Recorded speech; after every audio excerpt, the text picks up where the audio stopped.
江家姑娘果然是兰心蕙质。来，你看看这2个字，字体工整，气势恢宏，而又言简意赅，完全表达了规矩的含义。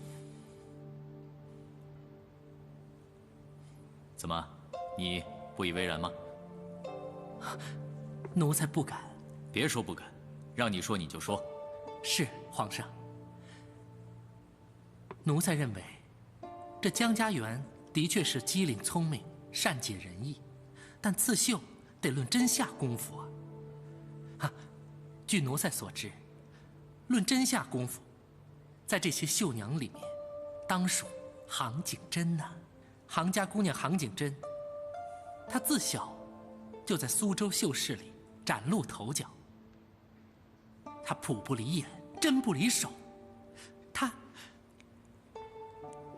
朕心里有数。这个刺绣自然是要见真功夫的，所以朕并没有把杭景真淘汰。他那圆中带方的解释规矩，也属佳作。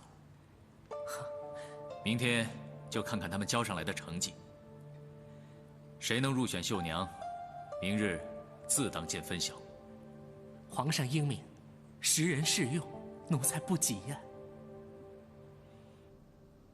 再过2年，我也可以告老还乡了。是啊，也该舒舒服服的过几年开心日子了。嗨，也就是粗茶淡饭，咱们呢，可不能跟白公公比呀。他是皇上面前的红人儿，现在呀，在外地置办家产啦。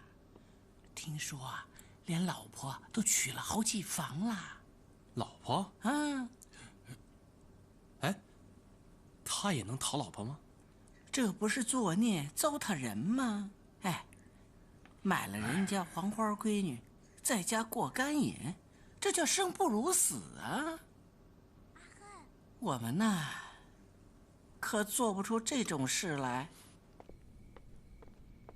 哎，你怎么跑出来了？紫禁城是有宵禁的，你不知道吗？那你们怎么不管宵禁啊？还几个人在这喝小酒？有什么好吃的？哎，回来！我们是男人，知道吗？男人。哼，我看啊，除了你和老江福之外，其他那些……行了行了，我可不想半夜3更的听你在这瞎掰啊！说干嘛来了？哎，别告诉我你是肚子又饿了啊！子时刚过的时候，御膳房刚给你们送过夜宵。我睡不着。睡不着你就绣啊！皇上不是已经给你们出题目了吗？就是绣不出来，我才睡不着的。哟，你不是挺能干的吗？连过2关，简直就是秀才。还有你绣不出来的？你别以为我听不出你在讽刺我啊！哎呀，算了算了，绣不出来就绣不出来吧，反正你又不是真正会绣的人。再说了，你又没有想过要留下来，绣不出来不正好吗？哎，不一样，想绣和不想绣是2码子事儿。你这人怎么一点荣誉感都没有啊？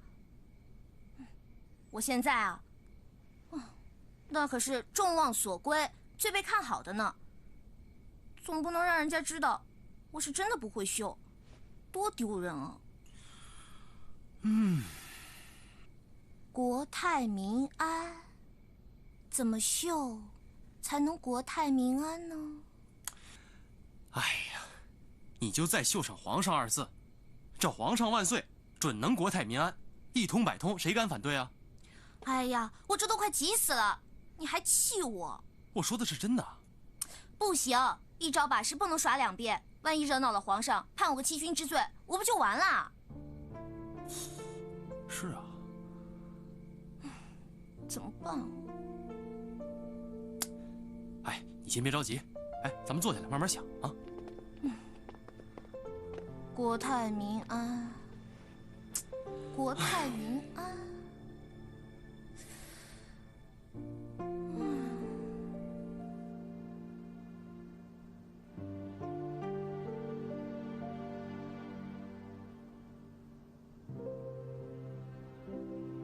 闺女啊，我已经向皇上提过你了，你要用心去绣，明白吗？谢谢公公，我明白了，这一次我一定会赢。我一定会赢的。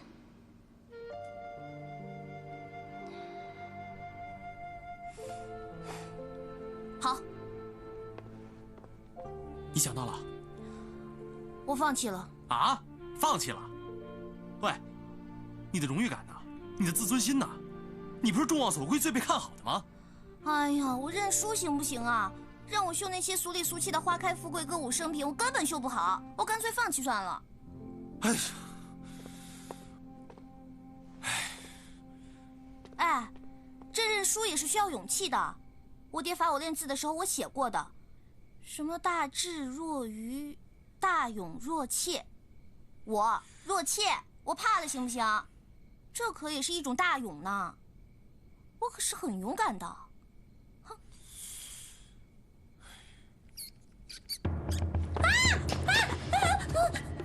喂，干嘛呀？耗子！喂，你不好勇敢的吗？见只耗子就把你吓成这样。喂，你大勇呢？吓我一跳嘛！哎，有了！什么？国泰民安呐！我有办法了。你来干嘛呀？你去哪儿了？关你什么事儿？你去找你姑姑了，对不对？你有毛病啊！这宫里是有宵禁的。你去找你的姑姑，因为明天的绣作，凭你的能力，你根本完成不了，所以你去找她捉刀了，对不对？哼，杭景真，你生病了，你知道吗？你这儿都生病了。你手上拿的什么东西？拿什么东西啊？你干嘛呀？你给我！杭景真，这比试对你有那么重要吗？咱俩自小一块儿长大，你怎么就那么恨我？我从来都不是你的对手，刺绣我远不如你，谁都知道啊。为什么就你想不通？那你为什么要求胜？为什么要刻意讨皇上的赏识？我没有刻意讨赏识啊，我只是什么？只是天生招人喜欢，顺其自然的，就可以让所有的人都喜欢你，向着你。我为什么那么讨厌你？我为什么恨你？就因为所有的人都会喜欢你。你知不知道，你真的很讨厌江家园？那我自动放弃好不好？明天我交白卷，让大家以为我根本就不会绣。你本来就不会绣，你本来就连我的一根小指头你都不如，你本来就应该丢人现眼闹笑话的，你不用放弃。你有多少功夫，你通通都使出来，少在这假仁假义，掩饰你的无能，还要让我来领你这份情，我不稀罕。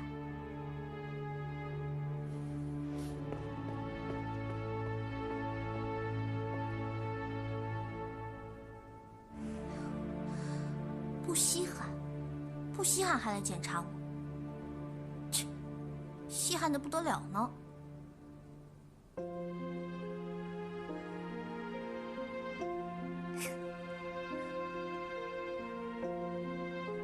喵。我就用这炭汁啊，直接画在你手上，你回去以后啊，当绣母照着绣就行。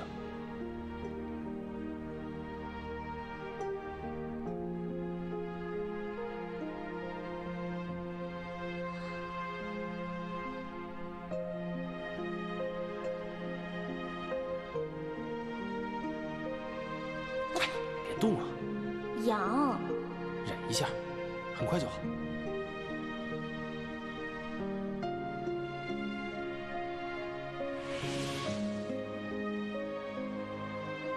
阿恨，我注定是会辜负你的。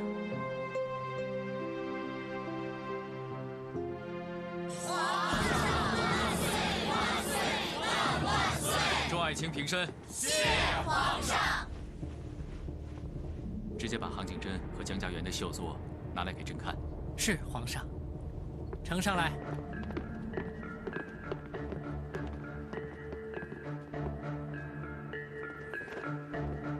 皇上，这是杭景真的。好，让他自己说。杭庆珍，启禀圣上，民女所作，乃绣法中之穿罗绣，绣的是唐乐舞。民女认为，中国上溯千年，自周至大明以前，为汉唐盛世，所以民女选择唐乐舞的主题，来表现大明盛世之国泰民安。好，用心良苦，说得很好。白长喜，把江家园的作品呈上来给朕看看。是皇上。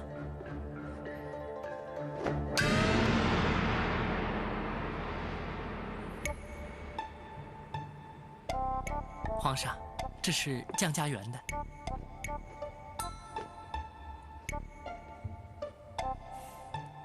江家园，你这绣的是什么意思啊？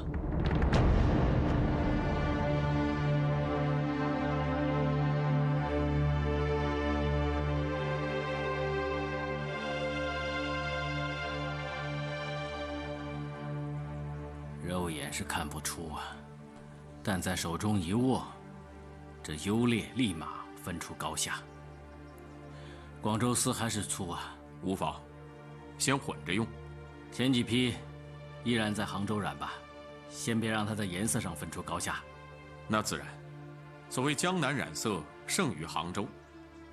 宫中选用黄色，其他地方染的就不如杭州齐全。江学文专职宫中上用贡品，杭州黄和其他黄，一眼便能分辨得出来。徐先生对染工也是知之甚深呐。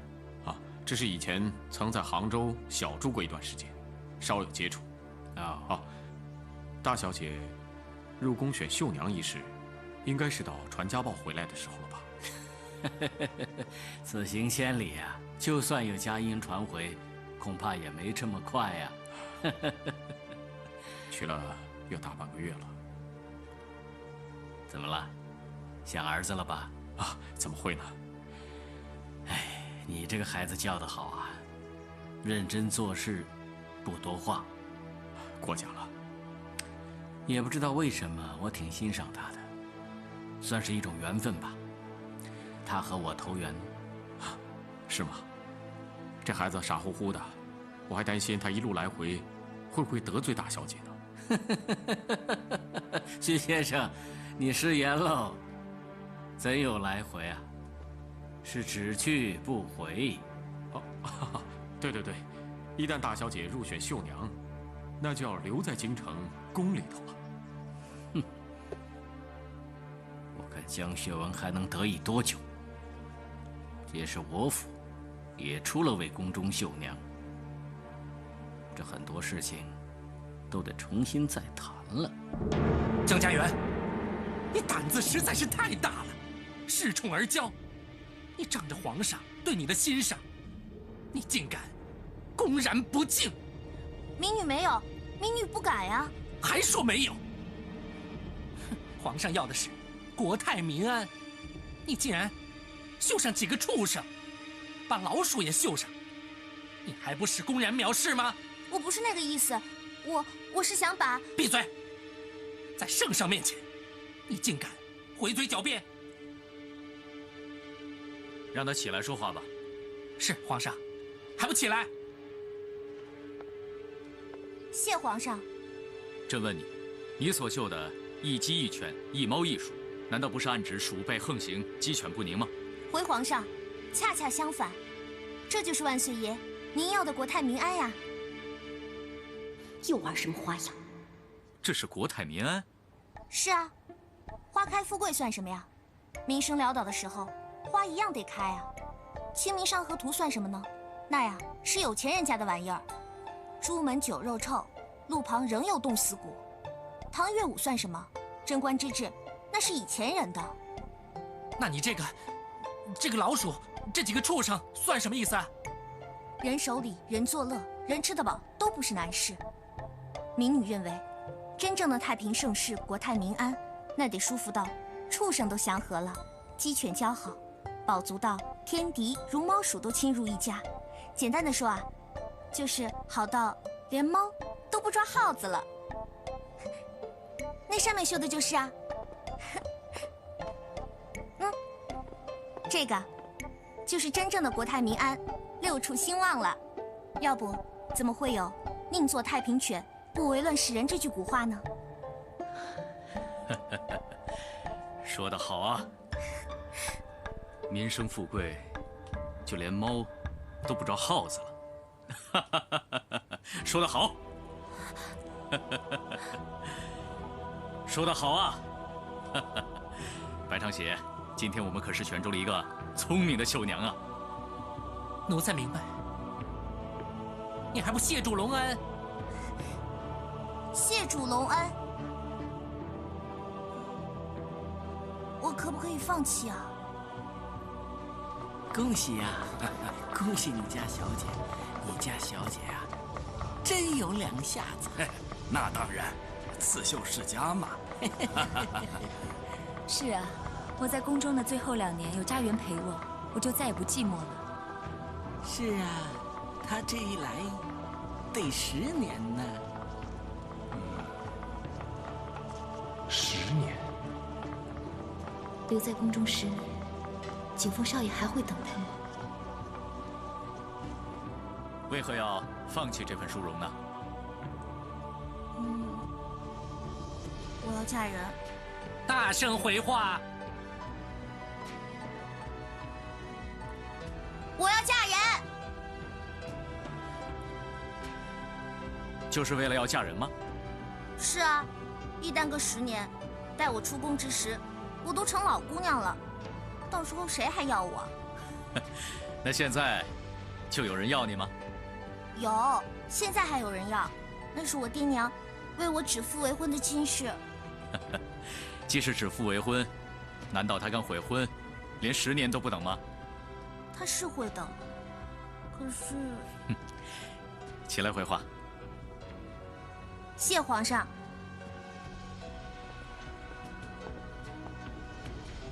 估计啊，他是会等，可是我等不及了，我想早点嫁给他。有这么恨嫁的女孩子吗？姑娘家的也不知道害臊。我不害臊，我就想早点嫁给他，请皇上成全。好，成全你，成全你。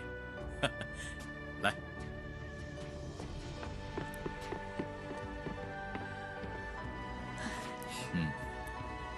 难得一个女孩子家如此勇敢，且不爱慕虚名，这就成全你，不进宫就不进宫，让你嫁人去吧。谢皇上成全。来，朕送给你作为嫁妆。以后啊，凭此玉佩，你就可以素颜面圣。你还愣着，还不谢主隆恩？谢皇上恩赐。平身。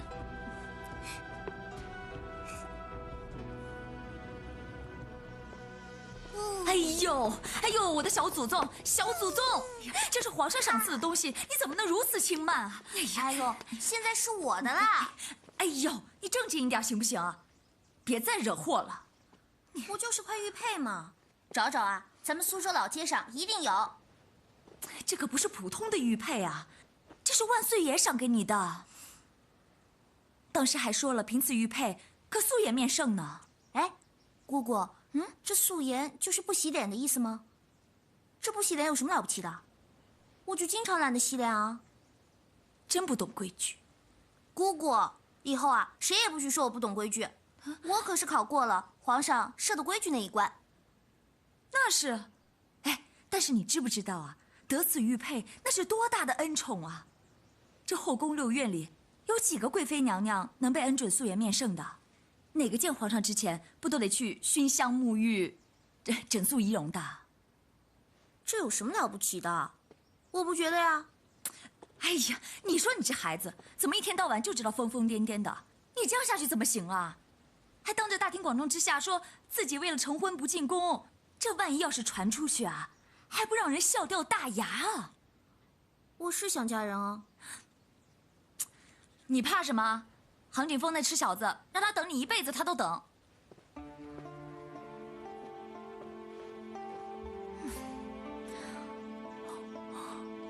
我怕我会变。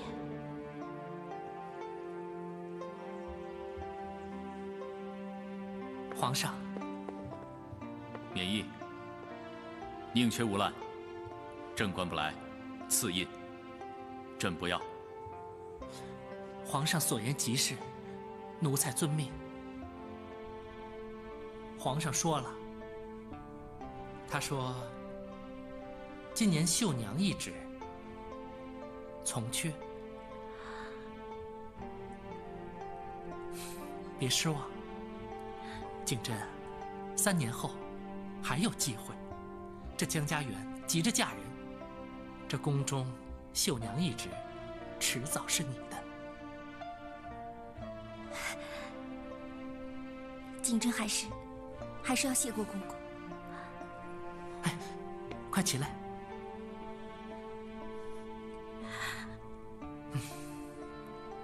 你记住，一定要坚持。这江家园这么嚣张，他早晚要倒霉。我们就等着瞧。摆出来，摆出来！有什么好吃好喝的，全都给我拿上来！哎呀，你小声点儿，这可是单公公啊，为你私下开火呢。哎，不妨不妨。宵禁之前呢，吃饱喝足，各自回房间。来来来，都坐下坐下。啊，有那道冰糖肘子吗？想死我了！哎，来了来了，冰糖肘子来了。为了这道肘子啊，我都可以放弃杭景峰。就爱吃。来，我敬你一杯。小姐你可敬你一杯。真有两下子，轻轻松松就过关入选绣娘了。哎呀，那叫什么本事啊？反正3年一选，每次总有人选上的。我姑姑不早就是宫里的绣娘了吗？是啊，哟，真难得啊，谦虚起来了。哼，他还有话没说完呢。你又知道我有话没说完啦？当然，他的意思啊，是选中绣娘其实没什么了不起的，让入选的绣娘不入宫，那才了不起呢，对不对？是不是被我猜中了？来来来，大家喝一杯。来，哎，我们家小姐啊，那才叫一个本事呢，别人挤破了头，用尽了心机手段也选不上，我们家小姐轻轻松松连过3关，对不对？哎呦，更难能可贵的是，他还获得了当今万岁爷赐的白玉玉佩1枚。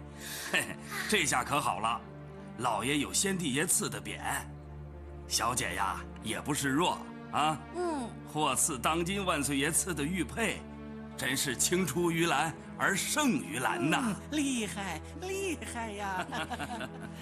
这下杭景真啊，可难过了。哎，行了，快吃吧。昨天晚上我本来要弃权放弃，把这头衔让给他，是他自己不愿意，还凶了我一顿。好了好了，别说了，大家快吃吧。江家园，我敬他。我恨死你！这一辈子，我跟你势不两立。请坐，请坐。敬亭啊，有桩事我想问你。什么事啊？今天早上啊，木渎那儿来了几个人。木渎，什么人啊？桑农啊。桑农？他们来有什么事啊？说是今年咱们绣庄里向他们采购的丝量锐减，可有此事？确有此事啊。年年我们向他们采购的丝量都是有定数的，何以今年锐减呢？哎，你忘了，今年闰5多了1整月的黄梅天嘛。所以骚过、上过色的丝，那是经不起放的。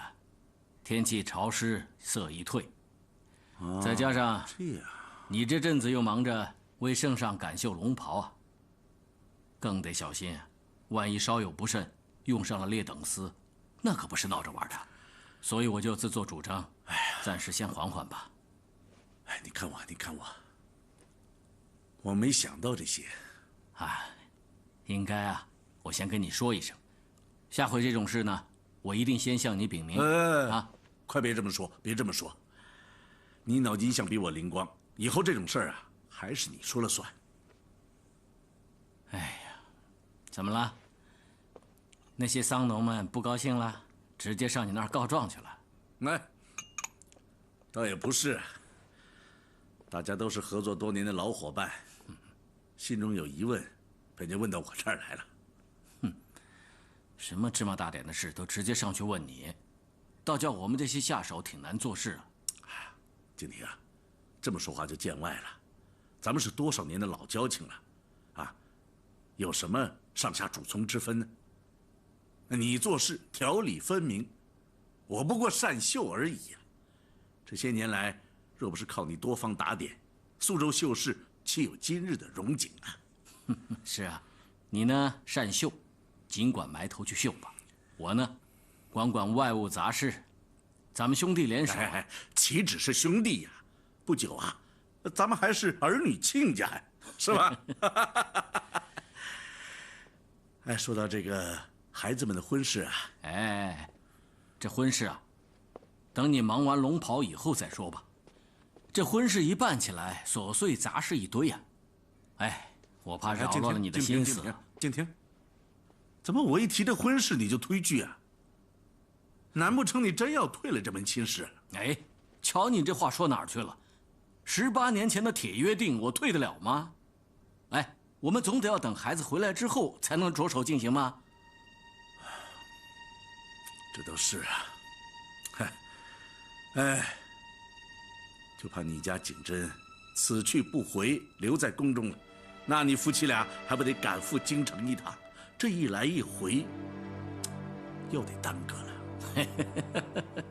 这幸好啊，这婚事办的是家园跟景峰他们，如果办的是景真了，那才叫耽搁呢。这一等啊，就是10年了。这都是啊，这都是，幸好，幸好。王大人来了！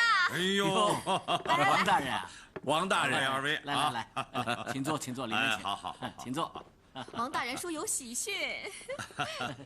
是啊，我呀。等不及京里的公文了，先来向你们报喜。据说这次宫中选秀娘，哎呀，我知道，静婷啊，恭喜，景真果然不负众望啊！哎，谢谢。景真这孩子的确是下了点功夫的啊。哎呀，岂止是一点啊，景真啊可是下足了功夫的。哎，你怎么这么说话呢？也不怕王大人笑话你？哎呀，王大人是来给咱们道喜的嘛。哎，张嫂啊。张嫂，杨庄主，哎呀，张嫂，恭喜你家闺女选中绣娘啊！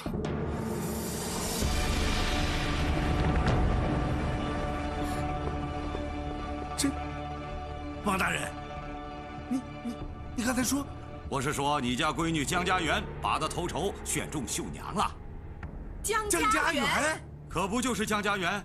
真是虎父无犬女，青出于蓝胜于蓝呐！您府上可是出了2位御用巧儿。这还不该道喜吗？哎呀，那又何须上我家道喜呀？应该，自然应该，理当应该。静婷是家园的师傅，那是名师出高徒，静婷鞠躬绝尾啊！哎呀，不敢，我哪敢鞠躬啊？都是家园天资聪慧啊！不是景真。哎呀，这下可好了，景峰和家园的婚事，我看又得耽误了。这杯喜酒啊，我还是喝得到。10年后啊，这就是我为什么来你家道喜的原因。江家园虽然入选绣娘，可是他放弃了。放弃？他还放弃？是啊，他放弃了，你们家闺女景真，不就递补上去了吗？啊！哎呀，所以我们家景真就可以留在宫里了。是啊，这就是所谓我来你家道喜，一家选中2家喜啊！说来说去，苏湘粤蜀4大绣派，还是我们苏派独领风骚嘛！啊，是。哎呀，景婷啊，恭喜啊！是啊，还是有赖家园让位啊！哎，哪里，看你说的。哎呀，选中了！什么了呀？家园入选宫中绣娘了啊！是真的吗？啊，家园真是赏儿有少福呢。黄少爷，你可真有福气，媳妇儿是御用绣娘呢。是呀，恐怕要等10年了，能娶到巧儿，等20年也值啊。是啊。糟了，景琛没选上。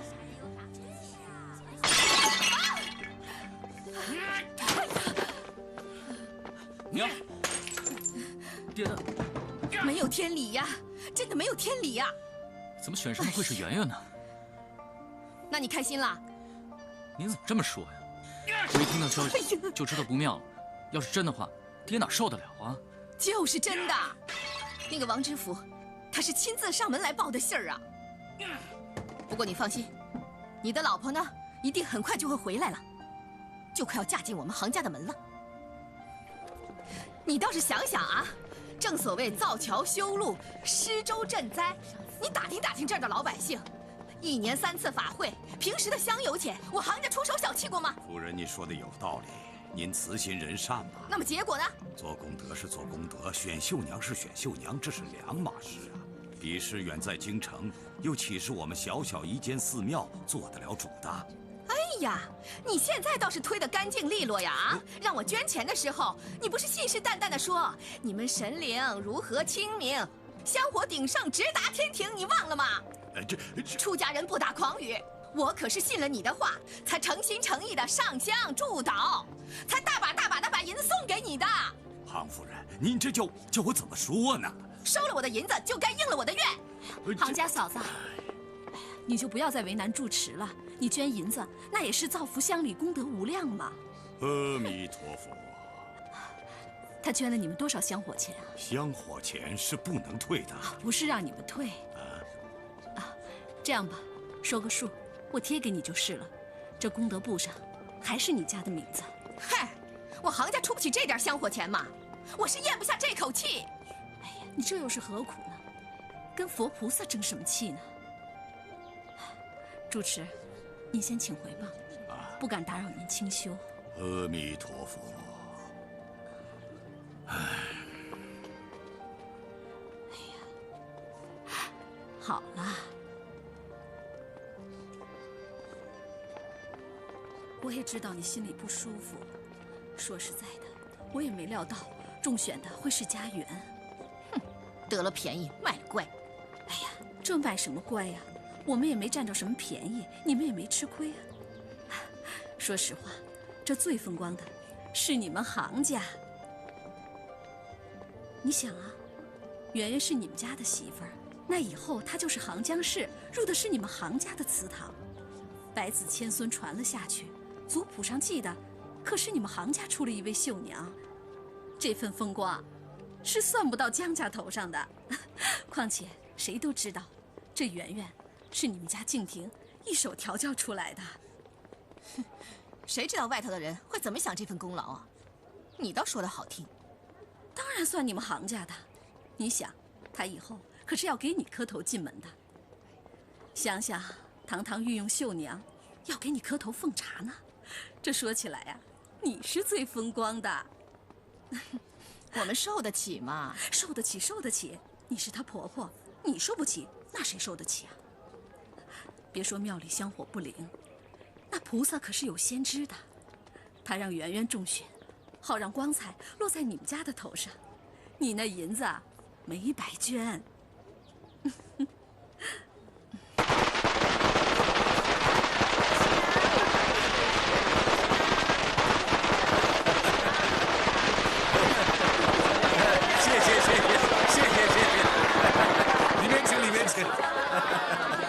谢谢，里面请，里面请。哎呦，可累坏了，这应酬啊，可真比刺绣难多了，对吧？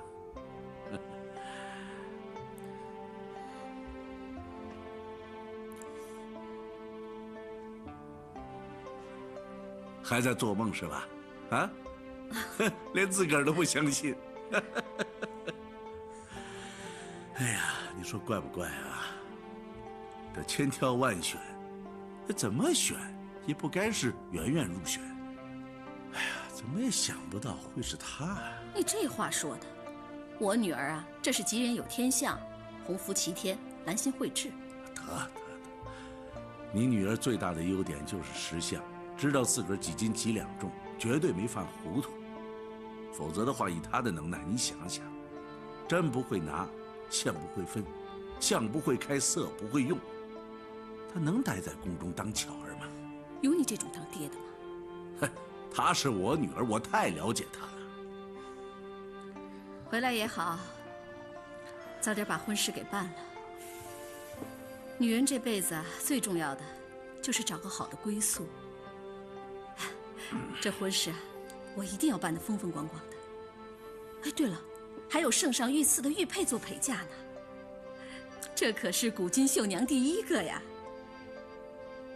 哎，太爹，我在跟你说话呢，你听到没有啊？那女儿的婚事，不急，不急啊！不急？不是你说的想早点把她嫁出去，也好了了你一桩心事吗？哎，此一时彼一时。哎，他爹，咱可不能势利啊，总不能出尔反尔吧？我说了不嫁了吗？那你又说不急，此一时彼一时的。嫁是一定要嫁的，只是条件可以谈好一点吧。哎，你把女儿当什么了？她可不是筹码，让你揣在口袋里数数谈条件的。你瞧你说什么？我又没说要图行家的钱财家产。那你说什么条件？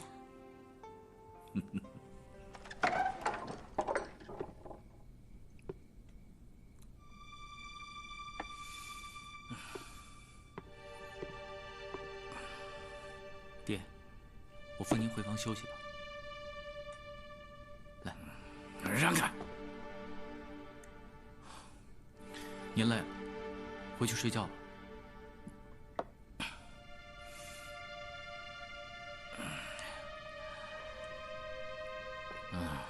明月高高照九州，几家欢乐几家愁啊！哼，这会儿他也该累了吧？哼，宾客迎门，酒水茶饭，这会儿也该累了吧？一样的累呀，蒋学文他累得开心呐，啊！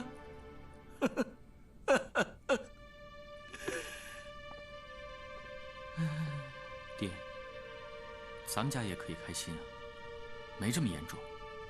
那景真不也……闭嘴！我不稀罕，行家不会稀罕的。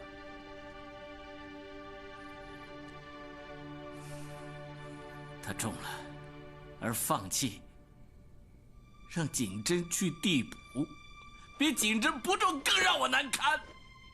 这丫头，等于当场给了我一耳光，还要我谢她一句“打得好”。圆圆她不是这种人，她没有那么深的心机。她没有，她太有了。表面上，她装着什么都不知道。实际上，他心里面比谁都清楚。他是鸭子划水，磨刀霍霍。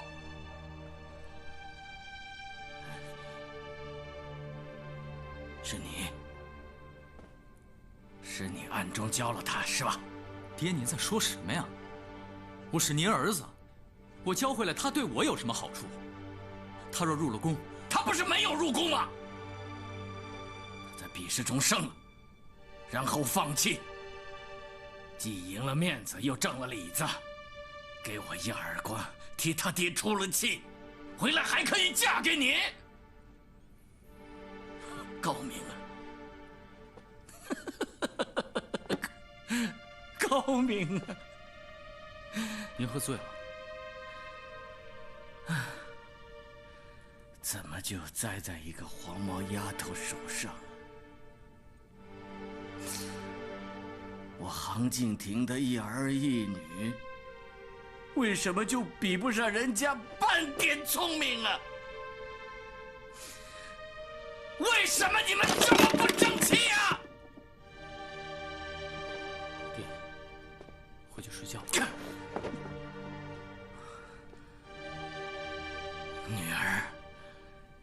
女儿不争气，儿子是个窝囊废，吃里扒外，胳膊肘向外拐。我没有。爹，您究竟让我怎么做才能满意？当初你们3个联合起来，鼓动他去，我明知道他要出丑，但我忍了。接着，爹你根本就是在敷衍，你什么也不交给他。我看在眼里，我也忍了，这还不够吗？作为杭景亭的儿子，我抚养无愧。我唯一对不住的只有圆圆一个人而已。我从不曾在私底下教她任何功夫。我对圆圆别无他求，我只希望她能早点过门。爹，您该不会连这也让我放弃吧？您不想让她进家门了？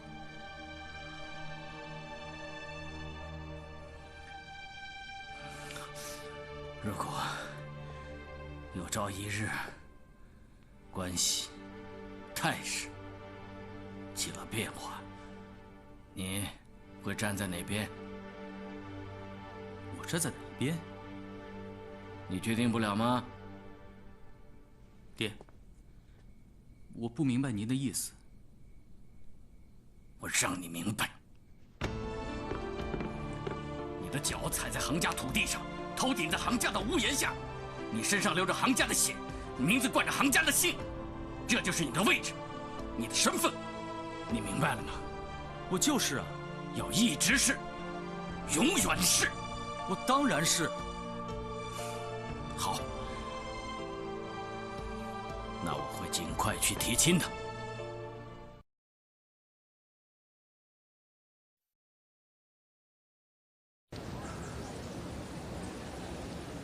所以薛文啊，你看咱们是不是挑个日子，赶紧把孩子们的婚事给办了？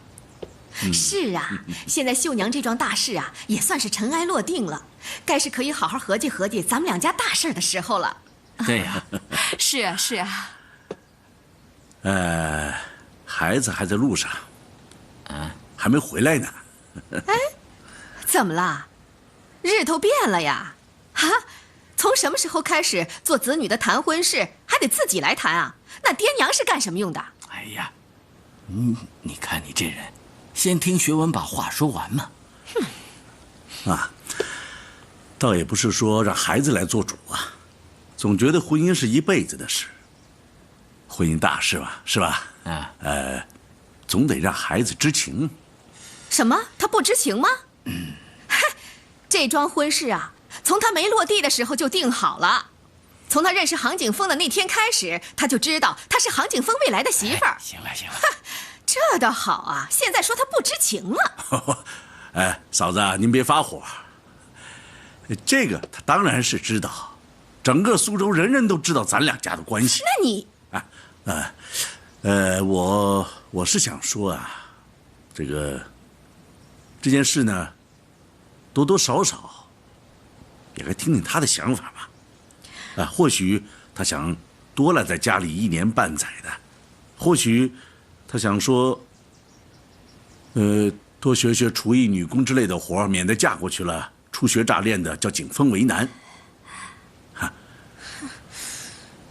况且，龙袍我还没有完工，也没有办法静下心来办婚事，是吧？言之有理，言之有理呀！我们也是有女儿的人，将心比心啊，咱们也不希望过于草率的就把闺女嫁出去了，对吧？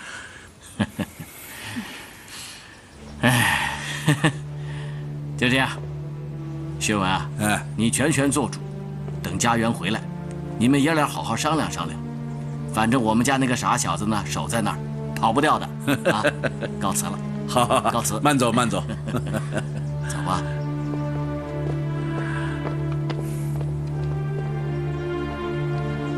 江叔敷衍推脱？没错。哼，拽得跟个258万似的。又说啊这件事得问问自己的闺女，又说呢他还要绣龙袍。前些天他舔着脸亲自上门来谈亲事的时候，他怎么不提这些呢？现在倒好，一大堆的道理出来了，分明就是在推脱。怎么会这样呢？怎么不会啊？正常的很，这就是人性，这就是人生，有风使劲，乘胜得意。谁站在浪头上，谁高谁说话。江叔不会是这种得意忘形的人啊？那谁会啊？我的意思是，别以为只有你爹深沉有心眼儿，他江学文再完美，也是人，不是神。你不气啊？气什么？挺好，借这件事给你儿子上一课。你都学到了吗？不过数日之间，他的态度不变，前恭后惧，这是为什么呀？不就是因为他的女儿中选了绣娘，光耀了门楣，他江家觉得自然不同了，说起话来，哼，这干嘛要拿我和圆圆的婚事来做文章呢？我跟圆圆，我们根本不在乎什么中选不中选的事儿。哎，老爷啊，那这件事到底是提还是不提呀？提呀！我为什么不提呀？把列斯的分量给我加重。多重？各一半。妥当吗？突然间，我把它看出蹊跷。木渎、围亭、横塘那几处放出风声，就说秋检不优，绣庄江老爷那儿过不了关，暂停一季收购，我就得要逼得他非用列斯不可。何必要放出风声？既要做，就做绝它。风声早晚也有澄清的一日。桑农们直接向他一问，就知真相。何不？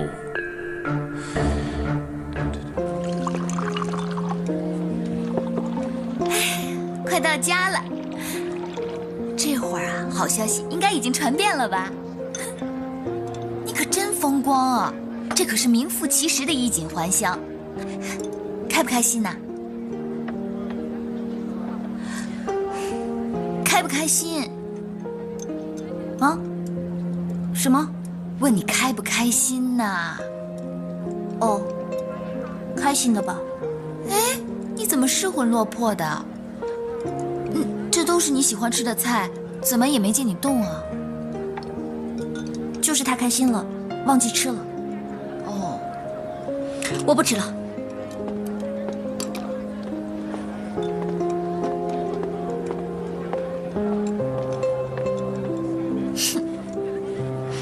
小姐，吃菜。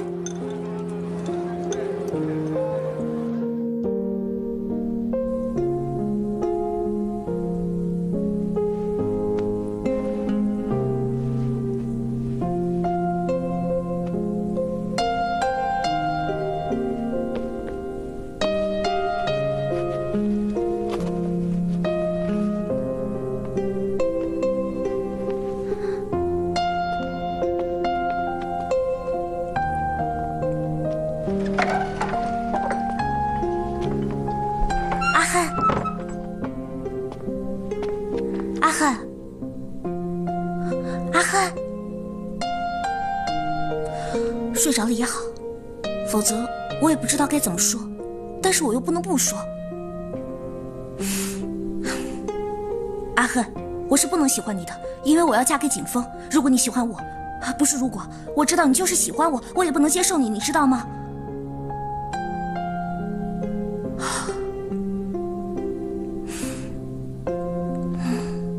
我竟然有点不想回家了，但是我们一定要回去的，对不对？我不开心哎，我不喜欢看到你招呼他，我也不喜欢你越接近苏州你就越不理我。难道我们回了家就变得陌生了吗？我们是好朋友哎，我这个绣娘还是你帮我过的关呢。啊，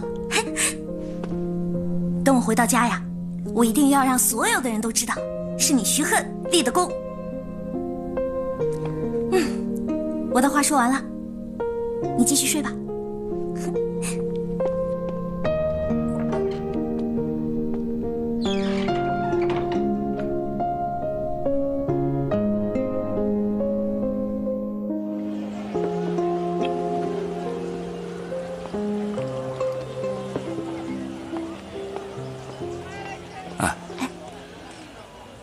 小姐呢？又在磨蹭什么呀？为什么每次都要我等她？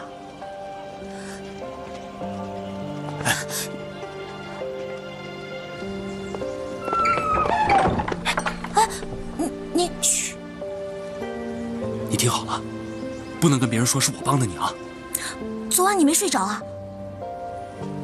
那，你什么都听见了？哎呀！哎，货头子，你听我说。我不听，我不听，我想死了！货头子，不听！货头子，你听好了，你能连过3关，重铁绣娘，与我无关，是你自己的事情，你知道吗？你要跟我说的，就是这些。嗯。没有其他要说的了吗？没有。那昨天夜里，你究竟是醒着的还是睡着的？你都听见了些什么？我半睡半醒，迷迷糊糊的。像做场梦？是。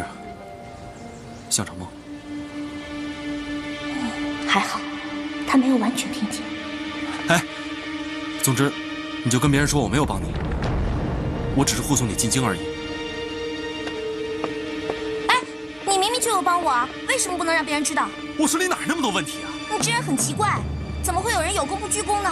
要不是你给我想了个这么好的点子，替我画了猫狗鸡鼠的绣谱，我没替你画绣谱，我也没替你出点子，这一切都是你自己的成绩。你是怕景风知道了不高兴，怕他再打你吗？我不怕杭景峰，他是个好人。出发之前，他还拜托我，要我一路照顾你。所以，你是受他之托，才对我好，才教我刺绣的吗？对。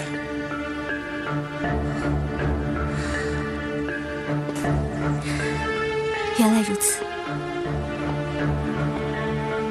并没有别的，没有别的。该上路了。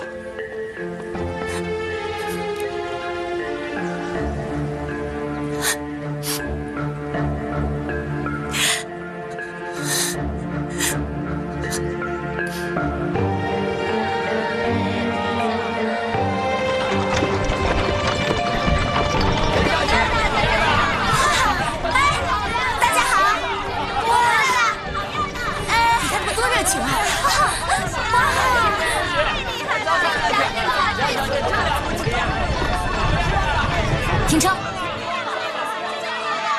玉，什么事儿？咱们不走这条路，咱们绕小路。何必呢？都到街口了。我说了，绕路。我不要走这条路，我不想被比下去。他也没有把你比下去。现在你倒说这样的话了。比试前一天，你为什么不帮我出点子，要替他画绣谱？快走！驾！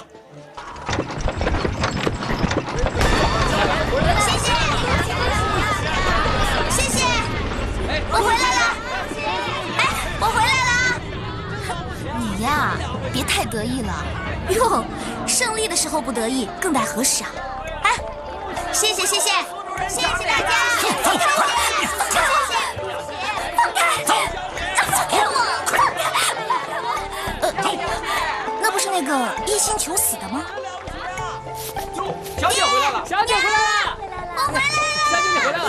小姐，你可回来了，想死娘了！爹呢？爹呢？哦，爹！哎呦，你们也不去接我，我可是衣锦还乡呢。哎，不可以太猖狂，胜不骄，败不馁。我就是要骄，骄傲啊是胜利者的特权。要是输了呢，揉揉鼻子就算了；赢了，我就是要春风得意啊！你这孩子呀，走走走。景真，娘，哎呦，我的乖女儿，你怎么回来了呀？啊？你怎么不通知我就自己回来了？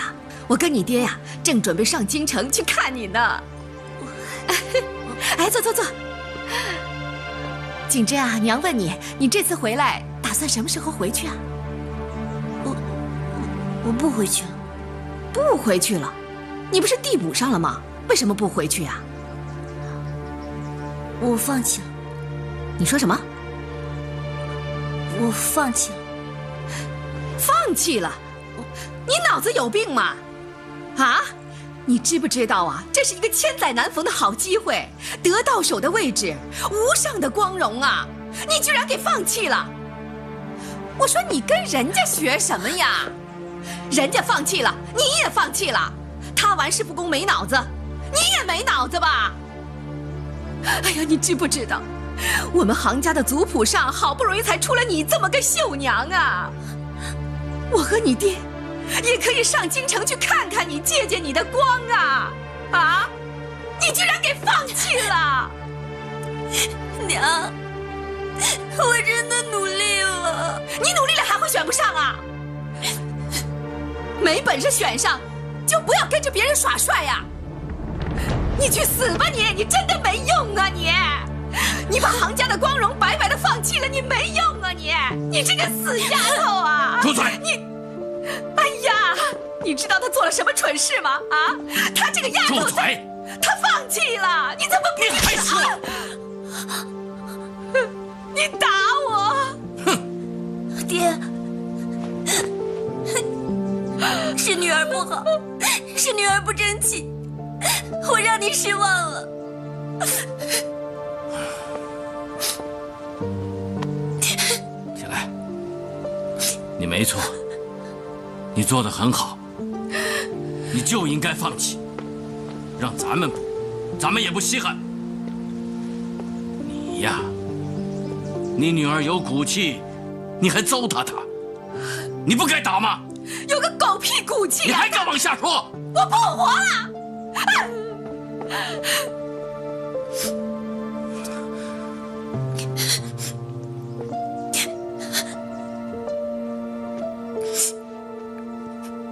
孩子，你做得很好，让咱们补，咱们杭家不会稀罕。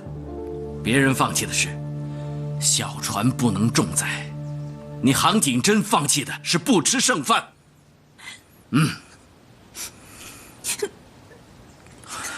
做得好，不哭了啊！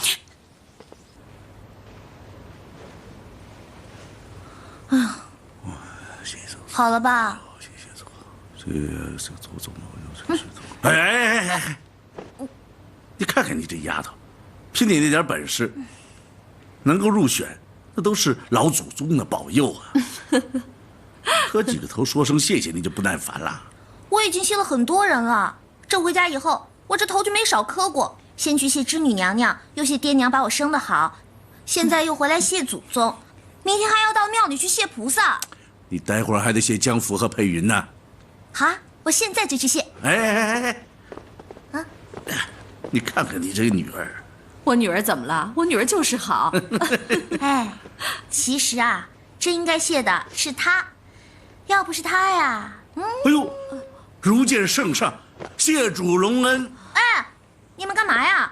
我又没让你们谢圣上，你们着急跪着干什么呀？当然要谢圣上了，若非圣上恩赐，你何德何能拥有这只玉佩？当然不应该谢他喽，这可是我们凭真本事换来的。这孩子，这孩子，你厉害。厉害的不是我，是阿恨。阿恨？谁？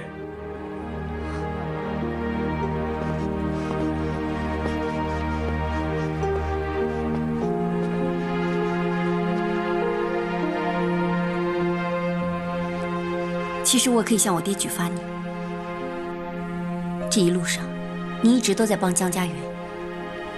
我爹平时最讨厌吃里扒外的人。如果我真的告诉他，你不会的，否则我也会举发你。你这么大晚上的逼着别人来找我，不就是来跟我谈条件的吗？你不笨吗？根本不是你主动放弃补位的，是你没补成。景真呢，他去求白公公，请他在皇上面前美言几句，希望能补上那个缺。皇上答应了吗？哎，皇上拒绝了。拒绝？放心，我连我爹都不会说，江家园也根本不知道。庞景真，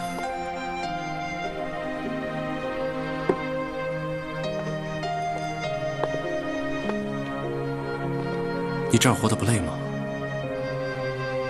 做人做事简单一点。如果是江家园的话，他根本不会用交换条件来要求我保守秘密，他会开门见山的直接去要求，行就行，不行就不行，绝对不会受威胁。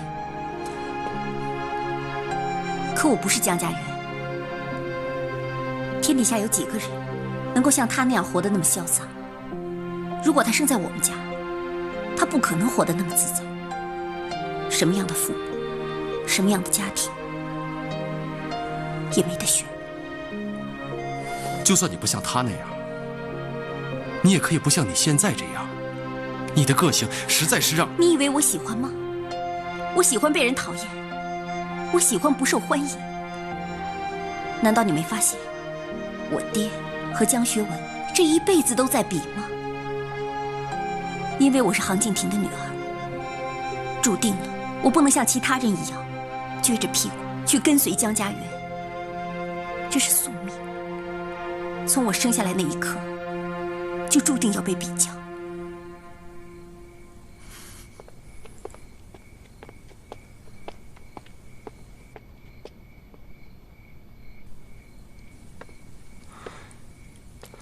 爹，啊，事情都做好了吗？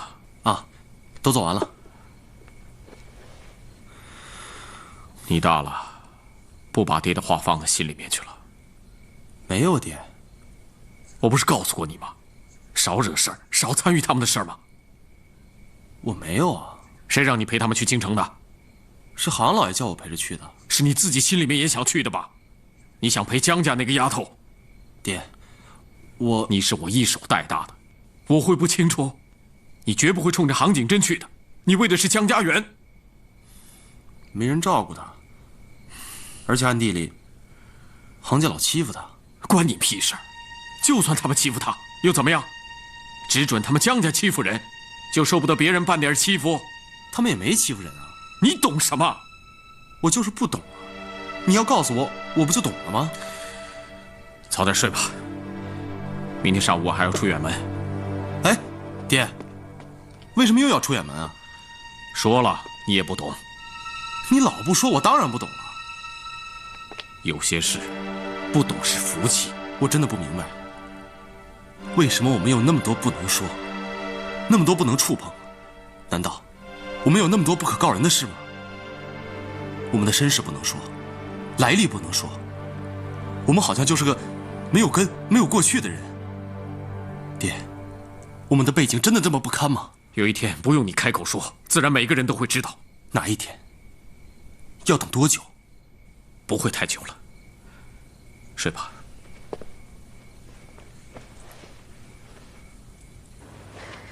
啊，是真的，就是阿恨。好了好了好了，不要再说了。为什么呀？明明就是他在最后一关帮了我，我才闯关得胜的。然后啊，皇上……好了，不要再说了，你还说？爹，我真不明白，您在紧张什么呀？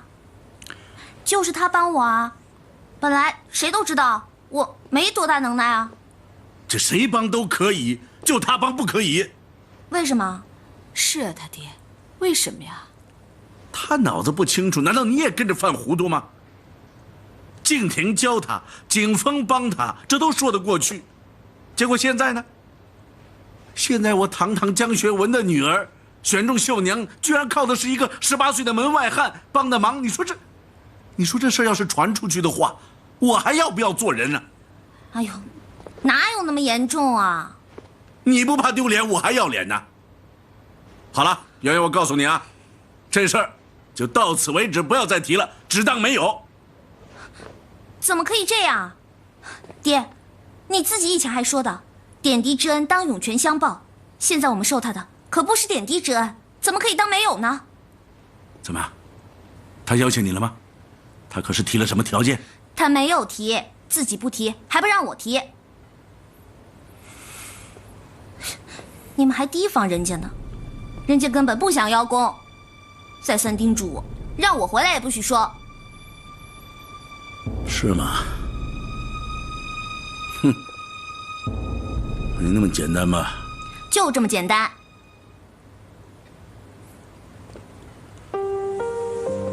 这事还有谁知道？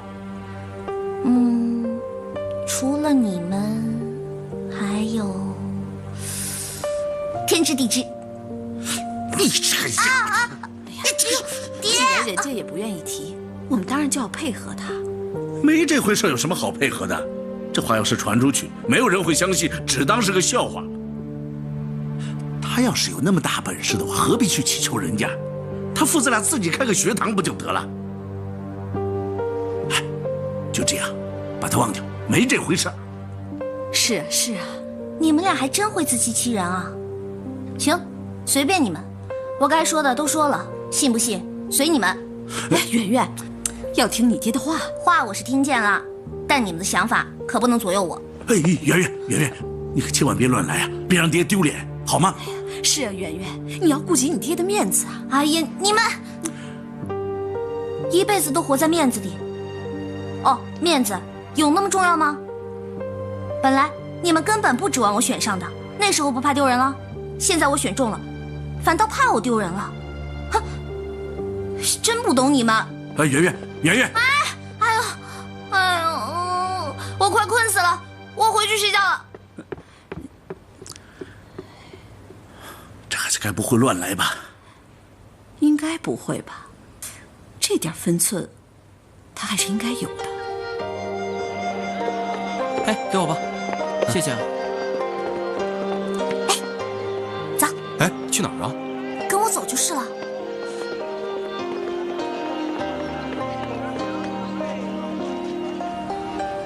给。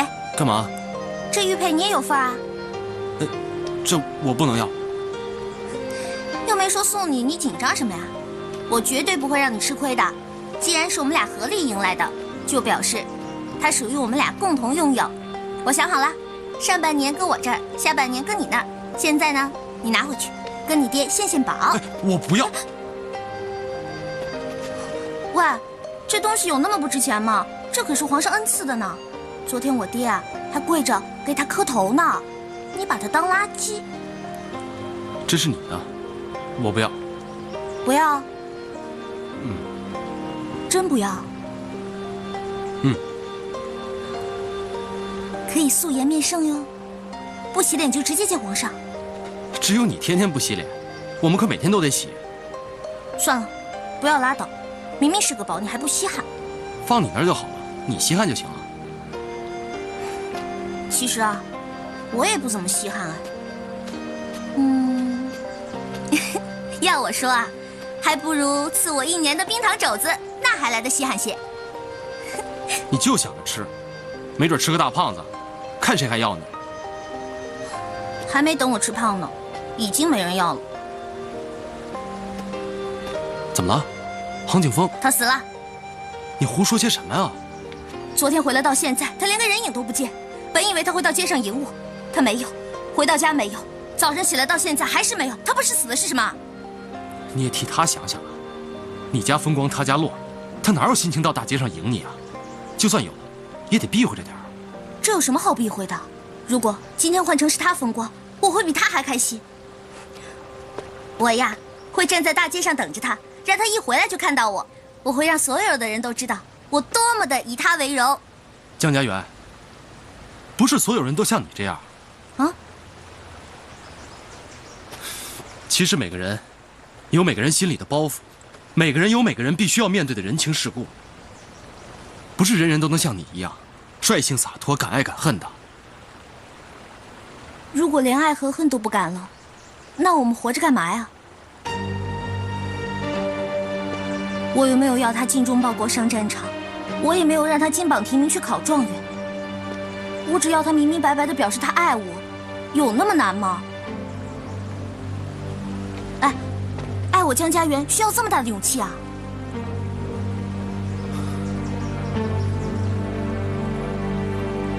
我先走了，我还有趟茶要送。我陪你。不用陪，我自己去。哎，怎么回事嘛？我没中选之前，你们还抢着关照我，现在我中选了，为什么你们2个人都不理我了？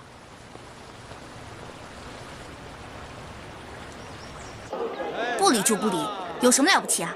早知道我就留在宫中，天天不洗脸，还可以吃冰糖肘子。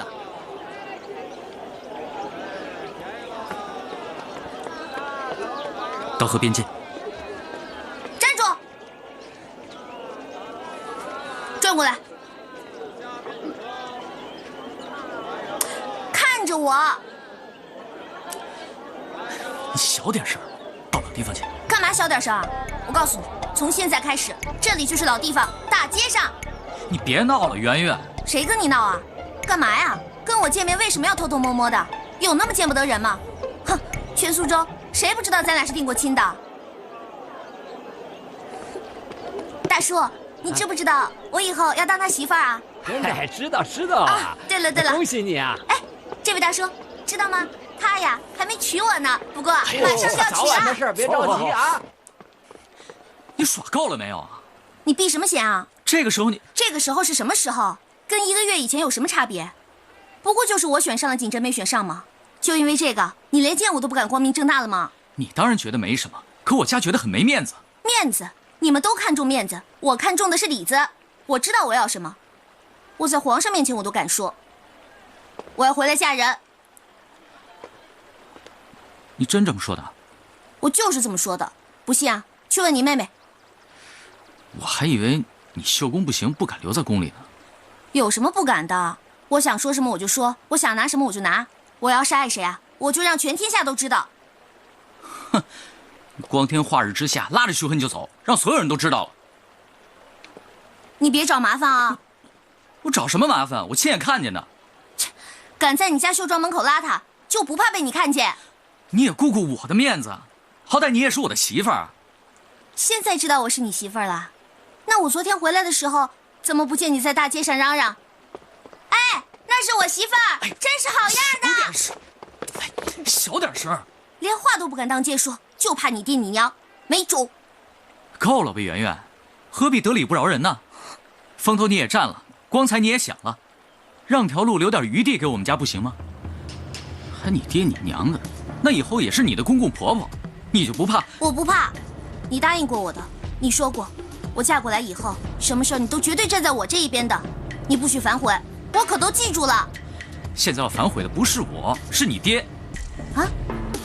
你干什么？你威胁我啊？啊，这谁知道啊？你敢威胁你爹？就算是吧，赶紧答应景风他爹来提亲，要不然啊，我就让大家都知道，我选秀娘的那一天啊，可是靠着……我都知道，我都知道别说了，别说了。一定要那么急吗？能在爹娘身边多留2年，有什么不好？反正早晚都是要嫁的。所以呀，干嘛急着早嫁呢？佩云，我可以信任你吗？当然可以。那好，我告诉你一个天大的秘密。什么？我是怕我会变心，所以才着急嫁人。变心？怎么可能？你人前人后的，你都说喜欢景风少爷，就连在皇上那儿，你也说要赶着回来嫁给他的呀。我一定要这样说的呀！我要很大声说出来，我要让所有人都知道我喜欢他。那你这么说，你就是不喜欢他？我怕我会不喜欢他了，我要先把话说绝。我是大声说给我自己听的呀。那你到底喜不喜欢他嘛？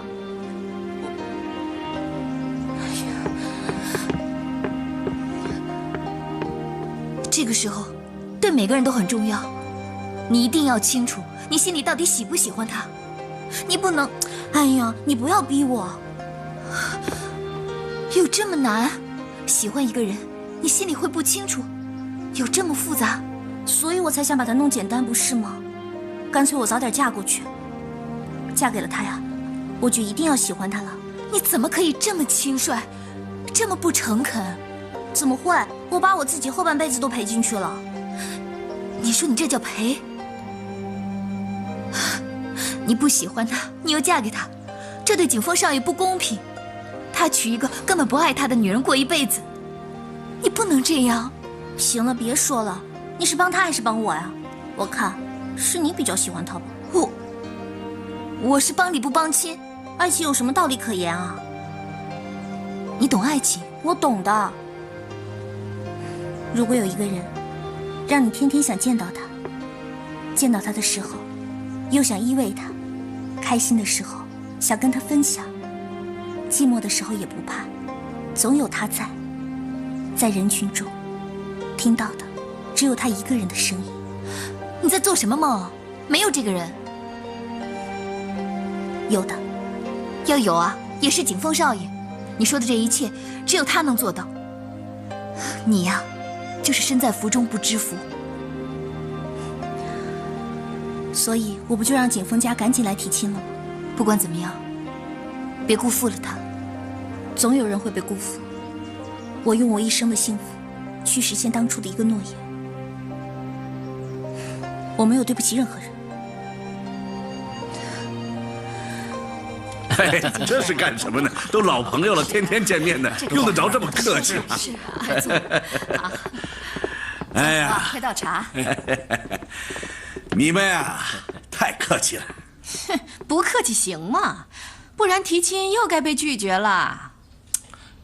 你这人怎么这么说话呢？请喝茶，请用茶。哎，你跟你爹说好了没有啊？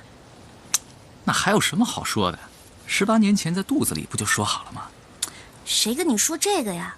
我是说我的条件。你什么条件呀？胡吃闷睡，瞎猫打混，不思生产。喂，差不多也就这意思，只要别叫我烧饭、洗衣服、绣花，其他的什么都行。好。哎，来了。哎，江福。哎，怎么样？怎么样？里头谈的怎么样了？哎呀，小姐，你也做做样子好不好？这哪有姑娘家自己主动打探亲事的呢？就是。你别烦了，他们谈什么了？才刚喝茶呢，还没谈到正事儿呢。这来提亲，不就赶紧把条件谈了，日子定下来不就好了吗？真是。小文，你就选个日子吧。你娶媳妇儿，那当然由你做主。那好吧，我回去看看黄历啊。聘金要多少啊？聘金，哎，免了。我是嫁女儿，我不是卖女儿。哎呀，那怎么好意思呢？照这么说，陪嫁我们也8大件6小件的，我们一样都不会少。希望他既望娘家又望夫家。哎呀，太好了，太好了！这圆圆呢？你别看她有这命。是啊。哎，景风，哎，放心吧，圆圆嫁过来呀，肯定怎么了？没问题。很少听见你娘笑得这么开心啊。你们有理，我们也不能寒碜。该有的，我们也还得有啊。就是。你说，我们家就这么个独苗。哎呦，你家还有个独苗，我家连个延续香火的人都没有。哎，以后不就有了个伴子了吗？啊？静婷啊，我有一事相求啊。你说。第一个男丁跟我姓江。哎，景风，我可不可以带着佩云一块嫁过去啊？行，你说什么都行啊。那还要带着江福。好啊。那这样的话，我就可以睡到自然醒了。没问题。那怎么行呢？我们家就这么一个独子，怎么能让人给招了去呢？不是招赘，只是什么呀？第一个男丁就跟了你家姓姜了，这可不行，这跟招赘有什么两样啊？哎呀，他们还年轻，日后百子千孙，要生多少有多少。这第一个让给我们，有何不可呢？那万一就生那么一个，姓了姜，那我杭家岂不是断了香火吗？啊，不会的，不会的，能生一个就能继续往下生，绝不会只生一个男丁的。啊，不会，我不就生了这么一儿一女吗？那更别说万一要是像你一样，只会生女儿怎么办？你没得商量吗？哎，好奇怪啊，这里面声音越来越大了。啊！你们怎么这么不通情达理？江福，江福，来，赶紧去倒茶，听听里面到底怎么回事。啊，快去！我家什么都不要，完全尊重你们，就这么一点要求，难道都没得商量吗？没得商量了，回去啊，我还得面对杭家的列祖列宗呢。哼，能娶到我神针绣郎手的女儿，她本身还是众选的御用绣娘，你们杭家也该满意了，也算是祖上积德了吧你？你欺人太甚！哼，让开！哎呦，哎，爹，你跟我回去。哎呀，还赖在这干嘛呀？你还真要改姓姜啊？快走！啊走啊！圆圆，走！看什么看？先前不还笑得好好的吗？这怎么变脸了？你为什么要刁难杭家？我哪有刁难？我那么做是延续姜家的香火。天底下姓姜的人那么多，有我姜家血脉的只有你。所以啊，只要是我肚子里怀胎10月生下来的不就行了？就是姜家的香火。干嘛非要坚持那个姓？你，爹，你也太食古不化了。你说什么呀你？我说的都是实话呀，是延续香火重要，还是女儿的幸福重要啊？你别跟你弟顶嘴。你看他说了什么？你这还没有嫁出去就先帮人家说话了，你到底是姓姜还是姓杭啊？气死我了！是啊，圆圆，你怎么远近不分呢？你爹这么做是为你好啊。为我好什么？婚前就闹得这么不愉快。我说你有没有脑筋呢？姜家这片产业是谁的？啊？你若是生个孩子过继给我们，日后这些产业也都是你的。我可不稀罕什么产业，我只要快快乐乐过日子。哼，以后还要用我儿子的名义守住这份产业，又有什么意思啊？给我，我也把它捐出去。你，哎呀，你这孩子，我说你长点脑筋好不好？姜家园，哎呦，你不行，这婚前有爹娘替你撑场面，你还不识抬举，非得等到有一天你要吃大亏，身无分文，投诉无门，我看你找谁哭去？哎，他爹，我绝对不会哭，这是我自己的选择。景风呀，他不会辜负我，将来就算一无所有，我也认了。好了，哎呀，你这孩子怎么那么不听话呢？他爹，哎呀，他爹，爹，怎么了？你别碰我！他爹，可恶，简直是太可恶了！你看看江学文那张嘴脸呐！哎呀，爹，娘，其实这……你给我闭嘴！你没见着江学文那副趾高气昂的样子，怎么了？他是御赐的绣郎手，他女儿是宫中的绣娘，就了不起了吗？连我祖宗都给教训进去了，这口气我咽不下去。等着，我马上让他有苦头吃。